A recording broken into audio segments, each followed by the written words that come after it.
El video que verán a continuación es el trabajo de un semestre de la materia Métodos 2, el cual está enfocado en el estudio de la claustrofobia.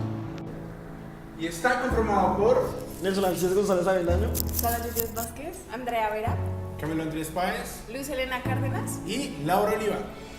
Introducción. Lo que queremos hacer con este proyecto es encontrar una terapia funcional que nos sirva para tratar una fobia. Pero, ¿qué es una fobia? Básicamente una fobia es el miedo irracional hacia un objeto, situación o actividad. Es un miedo persistente que no es congruente con la situación en la que el sujeto está. Por ejemplo, nosotros como seres humanos tenemos miedo a muchos objetos, a mucha variedad de cosas. Pero cuando la situación no amerita que nuestro miedo sea tan excesivo, ahí tenemos una fobia. Hay varios tipos de fobias como la agorafobia, la aracnofobia y la claustrofobia, que esta es la que vamos a hablar. ¿Pero qué es claustrofobia? Básicamente la claustrofobia es el miedo marcado y razonable a la habitación de espacios limitados o extremadamente cerrados. Esta claustrofobia nosotros la vamos a ver en 4 partes distintas. La primera es qué es claustrofobia y sus síntomas. O sea, qué hace que un humano se haya diagnosticado con claustrofobia. La segunda es básicamente cómo yo adquiero eso, cómo un humano adquiere esa patología. La tercera es cómo se mantiene, cómo va aumentando, porque en ocasiones aumenta, cómo esta se mantiene durante la vida del sujeto. Y la cuarta es cómo yo la puedo extinguir, cómo como psicólogos o qué me ayudará así. Cuando hablamos de síntomas nos referimos a los mismos síntomas de un ataque de pánico. Por ejemplo, aumento de la frecuencia cardíaca, sudoración excesiva, mareos, desmayos, una ansiedad que no podemos controlar. Cuando hablamos de la adquisición nos referimos a todas esas experiencias previas que han sido negativas o traumáticas y son asociadas hacia un estímulo aversivo, que en este caso serían los espacios cerrados o limitados. El tercer aspecto que queremos tocar es cómo esta conducta logra mantenerse, y básicamente esta se logra a través de la evitación, la cual es cuando el sujeto evita, valga la redundancia, espacios cerrados, que eso le genera un espacio o un estado de tranquilidad y seguridad. Esto provoca bajos niveles de miedo y expectativas de peligro, generando a su vez que la conducta se prolongue y aumente. El último punto a tratar es la extinción, que es la disminución o eliminación de las conductas de evitación, y básicamente para esto se han hecho 3 terapias. La primera es la cognitiva, que se trata de reemplazar pensamientos negativos con el fin de cambiar el comportamiento habitual. La segunda, que es la conductual, y es la terapia por exposición, pero ya hablaremos de ella más adelante. La tercera, que es la más moderna, básicamente se trata de crear avatares con el fin de identificar el trauma o represión. La terapia conductual, o en este caso la terapia por exposición, va a ser analizada desde el punto de vista del condicionamiento operante. A su vez, este será analizado desde el punto de vista de la relación de triple contingencia, donde tenemos un estímulo discriminativo, una respuesta y una consecuencia. En nuestro caso, el estímulo discriminativo será los espacios cerrados, la respuesta va a ser la conducta de habitación y la consecuencia va a ser todo aquello que me genera a mí la sensación de paz y tranquilidad. Resumiendo esto, la terapia por exposición va a ser dividida en 3 partes. La primera es la obtención, es cuando se adquiere el estímulo aversivo. La segunda es el mantenimiento de esta, que es la conducta por evitación. La última es la extinción, que es por medio del condicionamiento operante mediante el reforzamiento negativo. Dicho esto, la terapia por exposición consiste en introducir el estímulo aversivo con el fin de que el paciente pueda controlar los efectos a futuro. Se evidenciará la debilitación de la conducta, ya que no se generarán consecuencias aversivas, pero tampoco positivas. Para nuestro estudio vamos a tener 2 variables, nuestra variable independiente, que es la terapia por exposición, y nuestra variable dependiente, que es la conducta de evitación. La pregunta problema que nos planteamos para la investigación fue ¿cuál es el efecto de la terapia por exposición en vivo en pacientes con claustrofobia colombianos?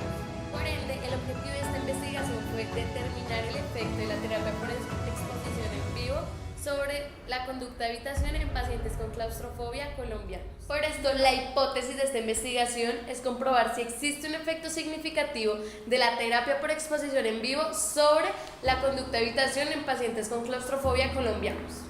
Nuestro tipo de estudio es de carácter explicativo, ya que este busca una causa-efecto de nuestra manera independiente. Y para nuestra investigación escogimos el diseño de series cronológicas, que consiste en hacer una serie de mediciones antes y después de aplicar la variable independiente. En nuestro caso, vamos a hacer una medición segunda medición y tercera medición, aplicamos la variable independiente y volvemos a medir cuarta medición, quinta medición y sexta medición, con el fin de ver si hubo un cambio en la tercera sesión y la cuarta sesión. Y para nuestra investigación hemos escogido un diseño de tipo cuasi experimental, el cual consiste en identificar la causa y el efecto en un determinado fenómeno sin la manipulación rigurosa de las variables durante un experimento. Este diseño es el de series cronológicas, el cual consiste básicamente en hacer una serie de mediciones antes y después de aplicar la variable El independiente. diseño también fue escogido gracias a las limitaciones y sugerencias de investigaciones previas, las que sugirieron que teníamos que mirar un diseño con más validez interna y también que se acomodara a nuestra investigación. Pero, ¿qué es validez interna? Básicamente, esta es la confianza de los resultados que se obtienen al final de la investigación y cómo la variable dependiente y la independiente se relacionan. Y la que nos ayuda a hacer un análisis adecuado de nuestros resultados. Nuestra investigación se va a hacer de la siguiente manera. Primero, una medición, segunda medición, tercera medición. Aplicamos la variable independiente, hacemos una cuarta medición, una quinta medición y una sexta medición. Esto con el fin de determinar si hay un cambio significativo entre estas dos y que estas permanezcan iguales. Las mediciones las vamos a realizar con el claustrofobia y la variable independiente sería la terapia por exposición. Ahora hablamos de participantes. Los participantes serán seleccionados teniendo en cuenta que ellos decidirán participar de manera voluntaria, siendo hombres y mujeres de universidades privadas de la ciudad de Bogotá, Distrito Capital. Estos tienen que tener una edad entre 18 a 25 años.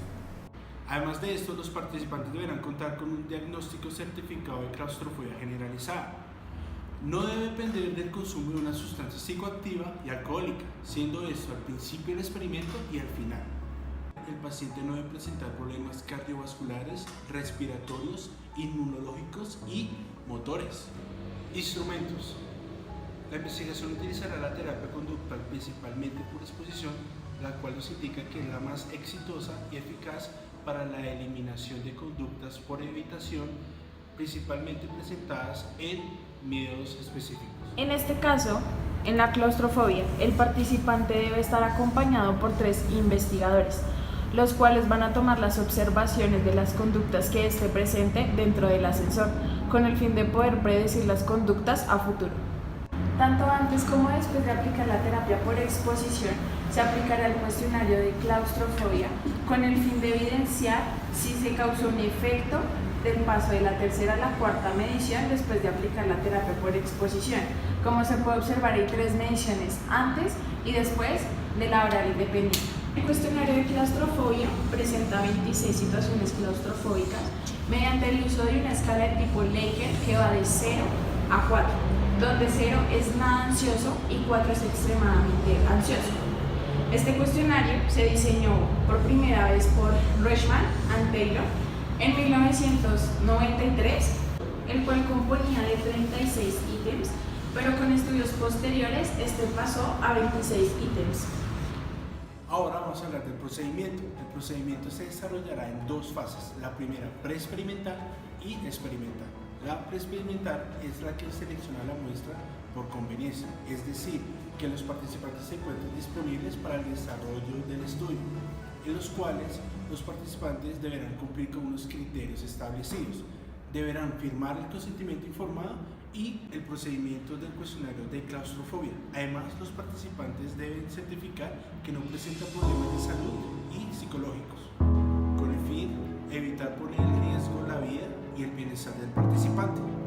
La segunda fase es la experimental. Se le aplicará el cuestionario de claustrofobia durante 3 sesiones. Ojo, cada sesión se realizará 3 días. En nuestra fase experimental, llegada la tercera sesión, aplicaremos la terapia por exposición en un ascensor, en donde va a estar equipado con cámaras en su interior para poder ver los comportamientos que se presentan del individuo dentro del mismo. Además de esto, el individuo debe mantenerse durante 2 horas y media o más, en lo posible, hasta que los síntomas se vean reducidos y el individuo se dé cuenta que no suceden ni consecuencias negativas ni adversivas dentro de estos lugares. Los sujetos estarán siendo observados constantemente, ya que si sus niveles de ansiedad o los síntomas son demasiado altos, pues la sesión se verá pausada y pospuesta para más adelante, ya que la integridad del paciente tiene que estar por primero. Dentro del ascensor, como investigadores, podemos hacer uso de dos alternativas. En primer lugar, que el paciente haga control o mantenga el control dentro de la situación, en este caso dentro del ascensor, hasta los síntomas más altos en los cuales se puedan presentar. Y la segunda alternativa es cuando ya como investigadores intervenimos para que la persona disminuya estos síntomas por medio de técnicas de respiración y por medio del contacto con la persona mediante un diálogo. Este diálogo va a permitir que la persona disminuya sus síntomas. En este caso, el más relevante o el que más se va a presentar serán los niveles de ansiedad presentados en el aumento de la frecuencia cardíaca, hiperventilación, entre otros. Este diálogo va a permitir que se disminuya y que el individuo pueda tener un mejor control de la situación. Por último, volveremos a aplicar el cuestionario de claustrofobia después de haber aplicado nuestra terapia por exposición, con el fin de ver si hubo un efecto o no después de haber aplicado dicha terapia sobre la conducta de evitación. Análisis estadísticos. Se utilizará la prueba TEM para muestras relacionadas, en donde se realizará una comparación entre mediciones tanto antes como después de la intervención por la terapia de exposición, o teniendo en cuenta el diseño seleccionado, que será series cronológicas. En lo anteriormente dicho, tendremos la participación de 10 sujetos. Esto quiere decir que no tendremos grupo control y que nuestra muestra será reducida. Con el fin de preservar el bienestar de los participantes, acudimos al Manual Deontológico y Bioético del Psicólogo y a la Ley 1090 del 2006. Tuvimos en cuenta los principios de no maleficencia, realizando buenas prácticas. Asimismo, se interrumpen cuando se evidencien mayores efectos negativos que positivos. También cuando se evidencien efectos adversos relacionados con la terapia por exposición a espacios cerrados en personas con claustrofobia generalizada. Otro principio es la justicia, que establece que todos los participantes recibirán de forma equitativa y adecuada los tratos, la atención, los recursos y los servicios profesionales. Y por último está el principio de autonomía, que establece que se le debe dar la información suficiente, clara y concreta a todos los participantes del estudio, además de poder tomar decisiones que beneficien el bienestar y la integridad de los participantes. De acuerdo con la Ley 1090 del 2016, según el artículo 2, numerales 3 y 6, como psicólogos debemos mantenernos bajo los estándares morales y legales establecidos por el Estado, con los participantes que velar por su bienestar, siendo muy claros con los objetivos y los resultados de la investigación. Respetar la participación voluntaria de las personas y ser intermediarios en los conflictos que se puedan presentar a lo largo de la investigación. El artículo 48 establece que al hacer uso de instrumentos psicométricos debemos informar al participante de los objetivos y las limitaciones del mismo, en este caso el CLQ, cuestionario de claustrofobia. El artículo 50 establece que para el desarrollo de la investigación se debe proteger la dignidad y el bienestar del participante, teniendo en cuenta los principios éticos, principalmente el respeto y la dignidad.